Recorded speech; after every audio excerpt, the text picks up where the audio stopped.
Ça fait aussi la 4e semaine aujourd'hui où nous sommes dans une moisson abondante de grâce, de bénédiction.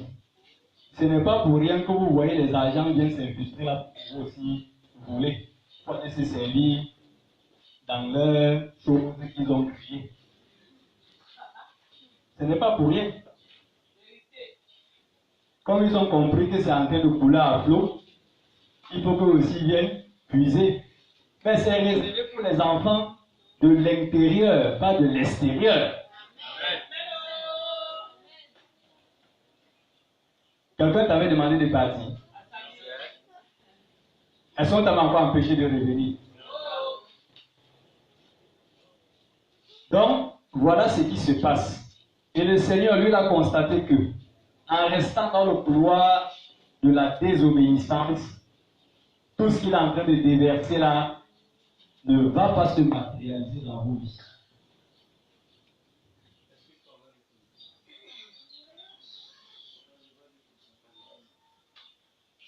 Il a constaté que vraiment, toutes les grâces qu'il est en train de déverser sur vous. Vous voyez quand on verse souvent l'eau sur le canal. Voilà. Donc il est en train de verser, ça glisse, ça part dans tous les sens, sauf où ça doit aller. Parce que quoi? Vous êtes encore assis dans la désobéissance. Vous n'arrivez pas à obéir à Jésus-Christ. Il a donc instruit. Il m'a chargé, esclave de Jésus-Christ, guerrier de l'Éternel des armées, de donner cet enseignement. Après 5 semaines, je jubilais déjà que non, je vais me reposer.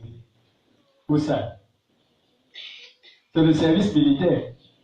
Et en tant qu'instrument, on obéit juste ce que l'Éternel demande de faire. Donc, nous allons parler de l'obéissance en Jésus-Christ. Mais on ne peut pas parler de l'obéissance en Jésus-Christ si on ne connaît même pas qui il est. À qui est-ce qu'on obéit? Pourquoi même je dois obéir à Jésus-Christ? C'est même qui? Pour que je dois sacrifier tous mes plaisirs pour le suivre. Donc c'est par là que nous allons commencer. Nous allons commencer par le sous-thème du thème principal qui est l'obéissance en Jésus-Christ. Le sous-thème qui est Jésus-Christ. C'est le sous-thème sur lequel nous allons travailler aujourd'hui. Qui est Jésus-Christ? Et le texte qui va nous servir de pilier est tiré de Deutéronome 4 au verset 40. Ça, c'est le texte qui va nous servir de pilier pour le thème de l'enseignement, l'obéissance en Jésus-Christ. Vraiment, avant de commencer, j'aimerais aussi régler un préalable par lequel le pasteur Serge a commencé. Vous faites vraiment ce qu'on appelle à l'église la prostitution. La prostitution. Je n'arrive pas à comprendre comment quelqu'un peut arriver dans ce lieu avec tous les problèmes qu'il avait auparavant et que tous ces problèmes se trouvent être résolus. Mais il réussit l'exploit d'aller ailleurs augmenter ses problèmes, jouer les espions. C'est vraiment une aberration. Quand vous voulez, on vous a toujours dit, quand vous voulez vite mourir, attaquez-vous à l'œuvre de Dieu. Vraiment. Attaquez-vous à l'œuvre de Dieu. C'est une voie facile pour mourir sur tous les plans, spirituels comme matériels. Vous faites quoi de la repentance? Vous faites quoi du pardon de Dieu? Même si vous avez fait quoi? Demandez pardon. Dieu va vous pardonner et il va encore vous récupérer dans sa maison. Au fur et à mesure que vous allez passer vos examens, vous allez même dépasser le niveau où vous étiez tombé. Vous faites de la prostitution. Vous permettez qu'on vous utilise. pour commettre le mal, moyennant quelques piécettes. Ne dit-il pas dans sa parole qu'à lui appartient l'or et l'argent? Si tu as besoin d'argent, est-ce que c'est à un homme que tu vas aller demander? C'est à Dieu que tu dois demander de l'argent, pas à un homme. Tu préfères vendre ton âme au diable pour 5, 50 ou 100 000, même 1 million. Ça va te servir à quoi? Ce sont de vrais kamikazes. De vrais kamikazes. Quand tu dis que quelqu'un n'a rien, il ne peut rien te faire, c'est un faux. Mais le mieux pour toi, tu investis encore pour le tuer comment? Tu le laisses, il meurt de sa propre mort. Tu le laisses, il meurt de sa propre mort. Si chez nous, vous dites que Dieu n'est pas là, Dieu n'existe pas ici, il n'est plus ici, c'est pour ça que nous sommes partis, parce qu'il n'y a plus Dieu. Partez une fois, laissez-nous en rester comme il n'y a pas Dieu. Vous venez encore chercher quoi? Tendre les pièges pour pouvoir récupérer l'onction. Tendre les pièges pour avoir les informations. Comme eux-mêmes ils sont déjà entrés dans les ténèbres au point où, s'ils passent même seulement à côté de quelqu'un qui a la lumière, il va se renverser. Il va tomber. Ils envoient des gens. Et la majorité, ce ne sont pas des nouvelles personnes. Ce sont des gens qui ont commencé dans ce ministère. Ils ont été dans le ministère. Mais on a réussi à les convaincre, à les amadouer. Non, viens avec nous. Là-bas, il n'y a plus rien. Mais va quand même nous prendre les informations que tu viens nous donner. Ouais. Il n'y a plus rien. Vous voulez encore que j'ai des informations? Des informations de rien, de zéro. Mais prenez conscience de cela. Prenez conscience que vous êtes manipulé. Et c'est la désobéissance qui vous pousse à faire autant de choses. Où est votre confiance en Dieu? C'est la désobéissance qui vous pousse dans ce genre de couloir. On vous donne des enseignements pour la pratique. On vous donne des enseignements pour changer vos vies. On verse les grâces, le feu, la lumière. On déclare. L'Esprit Saint travaille. Vous-même, vous portez ça. Vous dites que ça, on m'a beaucoup donné là-bas aujourd'hui. Prends tout. Je vais encore aller chercher l'autre, je viens te donner. C'est le comportement que vous avez. Après, vous allez vous plaindre. Vraiment, ça ne marche pas. Hein? Depuis 6 mois, vraiment, je prie, je fais tout, mais rien ne donne. Tu es devenu toi-même l'obstacle à tes élévations. Toi-même l'obstacle à ta bénédiction. Tu n'as plus de problème d'envoûtement. Vous êtes assis là. Vous êtes déjà devenu, sur le plan spirituel, stable. Mais qui parmi vous manifeste encore que c'est les démons qui sont dans son corps? Maintenant qu'on a tout nettoyé, l'heure de la récolte arrive, l'heure de la moisson arrive. Toi, tu veux moissonner pour l'ennemi, au lieu de moissonner pour toi et ta descendance. Parce que tu vas signer des fausses alliances, des faux pactes, des amitiés qui vous amènent à la perdition. C'est après ces amitiés que vous courez. Si quelqu'un arrive à découvrir une mine d'or et qui t'amène là-bas, que gars, j'ai trouvé une mine d'or, viens te servir. Tu viens, tu te sers. Bien, tranquillement. Mais après, il te dit que, gars, l'or là n'est plus bien. Moi, je ne suis plus là. Viens, on part ailleurs. Toi-même, tu constates que l'or que tu sors de là est toujours bien. Ça t'apporte toujours des choses. Tu pars où? Tu le suis. Pourquoi? Où est donc votre discernement?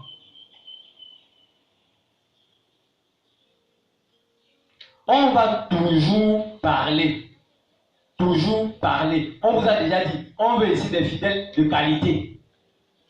On ne veut pas les gens avec les pieds cassés. On veut les fidèles de qualité. C'est ce que Jésus-Christ demande. Pas les gens qui ont un pied dedans, un pied dehors. que tu lui donnes pour quelque chose que ce soit. Mais il ne peut pas tolérer l'infidélité. Si tu dis à ta femme, moi je veux manger à 12 heures, elle décide de préparer à 15 heures.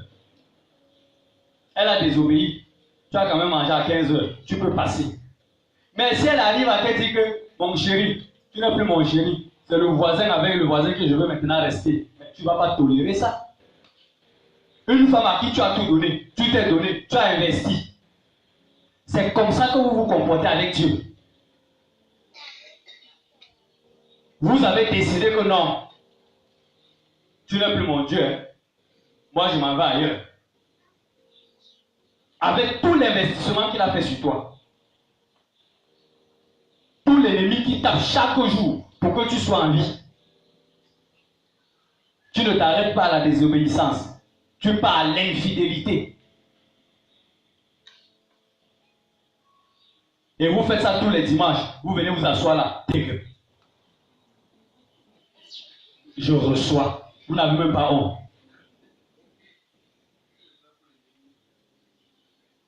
Vous aidez l'ennemi à prospérer. Vous aidez l'ennemi à continuer son œuvre. Si à votre niveau, vous arrêtez cela, vous croyez que l'ennemi ne va encore avoir l'espace ou bien de l'autorité ou de la puissance sur vous?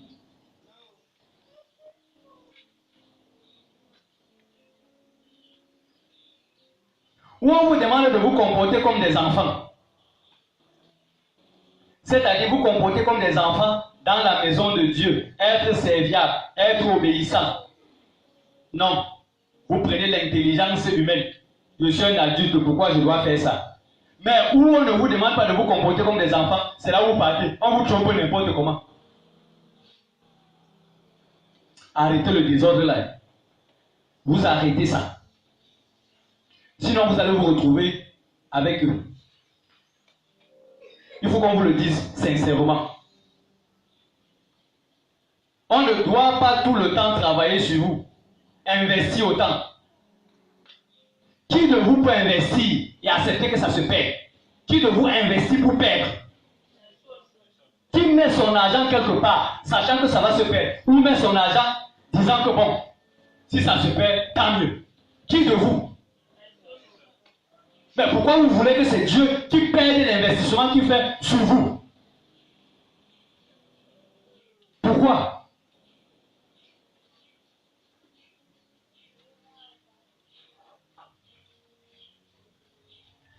En bon entendeur, j'espère que vous avez compris. Deutéronome 4, au verset 40, il est écrit: et observe ces lois et ces commandements que je te prescris aujourd'hui, afin que tu sois heureux, toi et tes enfants après toi, et que tu prolonges désormais tes jours dans le pays que l'Éternel ton Dieu te donne. Amen. Amen. Ça, c'est le texte qui va nous servir de pilier pour l'enseignement, l'obéissance en Jésus-Christ. Et j'ai dit le sous-thème, c'est qui est Jésus-Christ. Beaucoup de chrétiens, beaucoup de croyants, ils sont nombreux, qui croient parce que le père était ceci, parce que la mère était ceci. Moi, je crois seulement. Ils ne savent même pas véritablement à qui ils croient. Il est important de connaître qui est vraiment Jésus-Christ. Pour nous. Pourquoi nous obliger de faire tous ces sacrifices pour lui? Nous allons nous balader dans la vie de Jésus-Christ. Ça va prendre le nombre de dimanches que ça prendra selon la volonté de l'Esprit Saint, afin que vous soyez bien édifiés. On ne vient plus devant vous prendre Jésus-Christ pour le comparer à n'importe qui.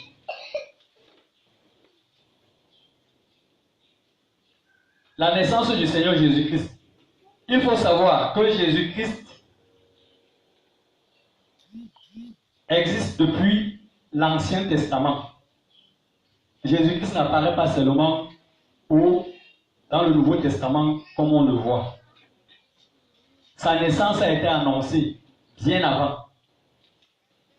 Plus de 600 ans avant sa naissance, il a été annoncé par le prophète Ésaïe. Et même, quand vous lisez dans Genèse 1, verset 26, quelqu'un pour lire ce verset et quelqu'un pour lire Genèse chapitre 3, verset 22. Et d'autres personnes préparent Ésaïe 7, verset 14, Ésaïe 9, verset 6, ainsi que Michée 5, verset 2. À vos Bibles. Je reprends Genèse 1, verset 6, verset 26, Genèse 3, verset 22, Ésaïe 7, verset 14, Ésaïe 9, verset 6, Michée 5, verset 2. Lecteur. Genèse 1, verset 26, est écrit. Puis Dieu dit, faisons l'homme à notre image, selon notre ressemblance, et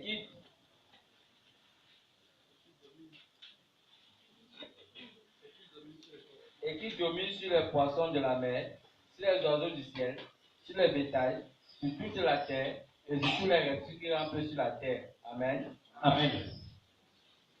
La suite, Genèse 3, verset 22.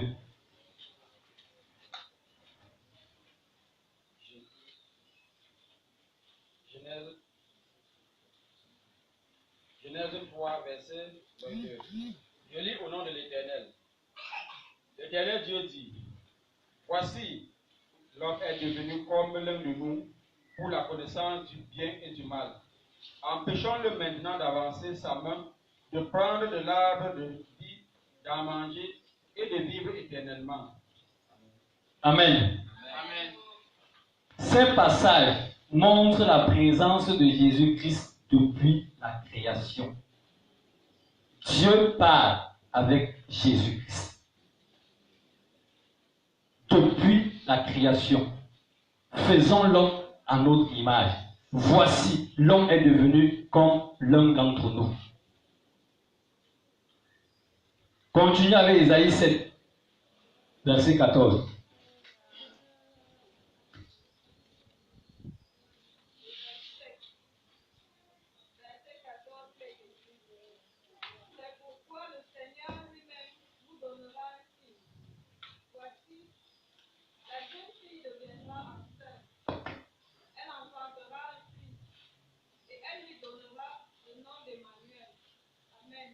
Amen. Amen. Ésaïe 9, verset 6.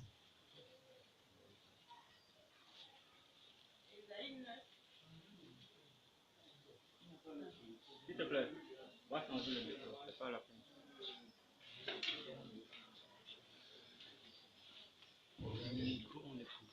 Non, confiance. Moi-même, je vais lire. C'est mieux. Vu que les micros nous font défaut et que c'est le mien qui fonctionne.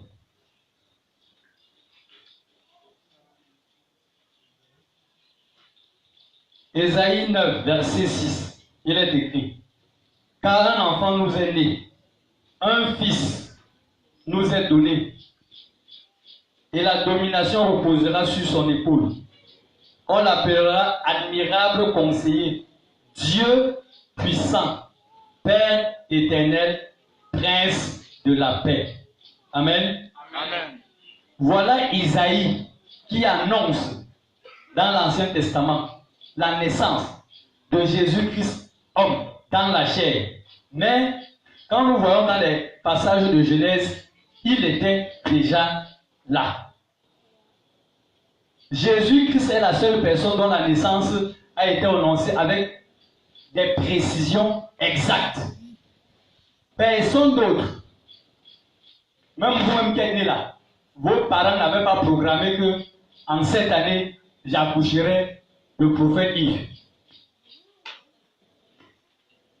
Personne n'a pu prévoir cela. Seul pour Jésus-Christ, qu'on a prévu. 600 ans.